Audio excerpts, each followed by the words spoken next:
నమస్తే, welcome to GX9 news. తూర్పుగోదావరి జిల్లా మహిళా పోలీసుపై మంత్రి నారా లోకేష్ ప్రశంసలు. రంగంపేట మహిళా పోలీస్ ఏ జయశాంతిని మంత్రి నారా లోకేష్ ఎక్స్ వేదికగా ప్రశంసించారు.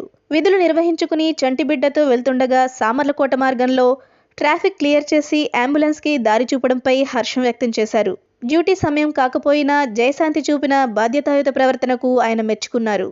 ఆమె నిబద్ధత అందరికీ స్ఫూర్తిదాయకం అని లోకేష్ కొనియాడారు. డ్యూటీ నుంచి రిటర్న్ వస్తున్నాను. ట్రాఫిక్ చాలా ఉందని చెప్పి ఓకే, థ్యాంక్ యూ అమ్మా.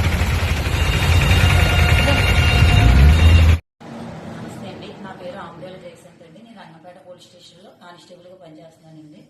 శనివారం నైట్ ఏదైతే సోమర్లకోట కాకినాడ రోడ్డు మధ్యలో ట్రాఫిక్ జామ్ అయ్యి అంబులెన్స్ వెళ్ళడానికి ఇబ్బంది అయితే నేను నా డ్యూటీలో భాగంగా క్లియర్ చేశానండి.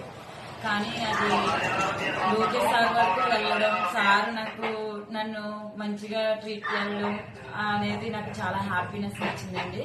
చాలా సంతోషంగా ఉందండి. నాకు ఏదైతే మా డిపార్ట్మెంట్ పరంగా మా ఎస్పీ గారు కూడా నాకు అవార్డు ఇవ్వడం జరిగిందండి. హైదరాబాద్ సిపి గారు నన్ను విష్ చేయడం జరిగిందండి. అలా పేరు సోషల్ మీడియా ద్వారా నాకు ఎవరైతే విషయాస్ చెప్తున్నారో, నన్ను ఎవరైతే సపోర్ట్ చేస్తున్నారో వాళ్ళందరికీ పేరు ధన్యవాదాలు తెలియజేసుకుంటున్నానండి. ఈ విధంగా ప్రోత్సాహం అందించడం వల్ల అంటే ఇప్పుడు నన్ను చూసి ఇంకో మహిళ కూడా మహిళలు ఇందులో తక్కువ కాదని ముందుకు వెళ్తారని చెప్పి కోరుకుంటున్నానండి.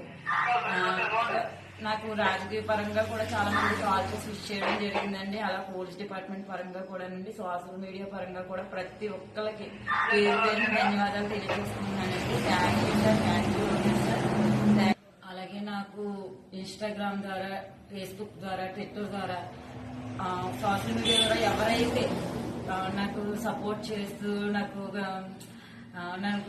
నన్ను సపోర్ట్ చేశారో వాళ్ళందరికీ కూడా పేరున ధన్యవాదాలు తెలియజేసుకుంటున్నానండి. థ్యాంక్ యూ అండి, థ్యాంక్ యూ ఎవ్రీవన్ అండి. మీ వల్ల ఈ రోజు నాకు రివార్డ్ రావడం అనేది జరిగింది. నాకు మంచి పేరు అనేది రావడం జరిగిందండి.